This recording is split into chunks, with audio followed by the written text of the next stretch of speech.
Assalamualaikum warahmatullahi wabarakatuh. Waalaikumsalam warahmatullahi Waalaikumsalam wabarakatuh. warahmatullahi wabarakatuh. Perkenalkan, kami dari kelompok 4 ingin mempresentasikan hasil UTS kami. Dosen pengampu Pak Syahril dan SEMM dengan mata kuliah Bank dan Lembaga Keuangan.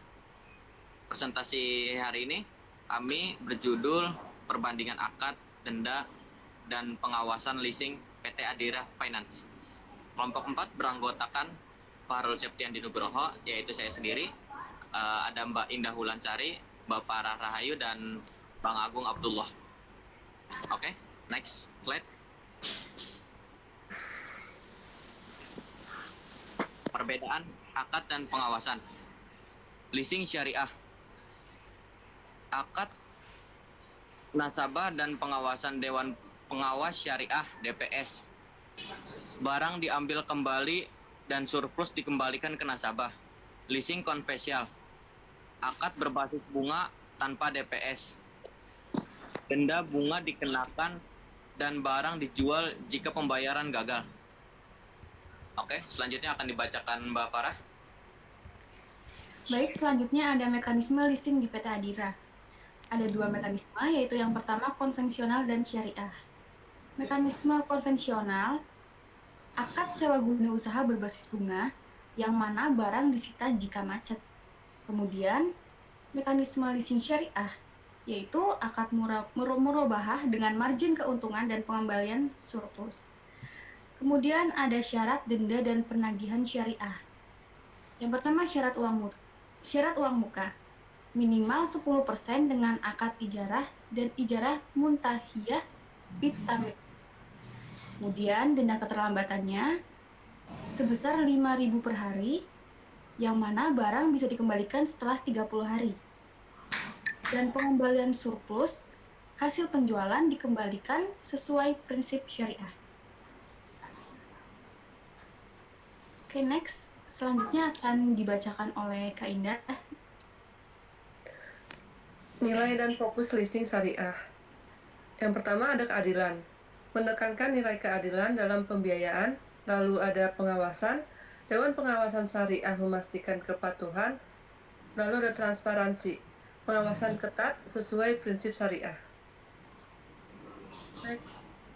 Ada pendekatan penelitian. Yang pertama ada kualitatif deskriptif, yaitu menggali perbedaan akad, denda, dan pengawasan. Yang kedua ada analisis data sekunder, studi literatur dan dokumentasi terkait PT Adira Finance. Dan selanjutnya ada evaluasi sistem, yaitu menilai kelebihan dan kekurangan leasing syariah dan konvensional. Next akan dibacakan oleh Agung. Ya, di sini ada peta jalan penelitian. Dan di sini tinjauan pustakanya yaitu memahami dasar leasing syariah dan konvensional. Tentu saja di sini kalian harus tahu dulu apa dasar itu leasing syariah dan konvensional. Dan yang kedua ada analisis data, perbandingan dokumen dan laporan PT Adira, seperti menganalisis data yang sebelumnya soal PT Adira itu sendiri. Dan kesimpulan dan rekomendasi, menyusun saran pengembangan sistem leasing, suatu penyusunan atau saran pengembangan itu sendiri dalam sistem leasing tersebut. Next. Hasil yang diharapkan, pemahaman mendalam sedalam-dalamnya, perbedaan akad, denda, dan pengawasan leasing di PT Adira. Tentu saja pengawasan leasing tersebut berbeda-beda dalam leasing lainnya, terutama PT Adira ini tersendiri. Dan di sisi lain ada saran perbaikan, meningkatkan sistem leasing sesuai prinsip syariah dan konvensional. Di sini leasing sesuai prinsip syariah dan konvensionalnya.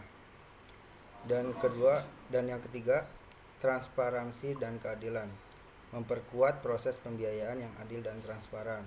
Di sini memperkuat proses pembiayaan yang adil dan transparan itu contohnya seperti pembiayaan yang ke konsumen itu lebih adil dan transparan, alur dan prosesnya itu tersendiri. Dan sekian presentasi hari ini saya kembalikan ke moderator. Oke, terima kasih Bang Agung. Mungkin cukup sekian dari kelompok 4. Kurang lebihnya mohon maaf. Assalamualaikum warahmatullahi wabarakatuh. Waalaikumsalam warahmatullahi wabarakatuh. Warahmatullahi wabarakatuh.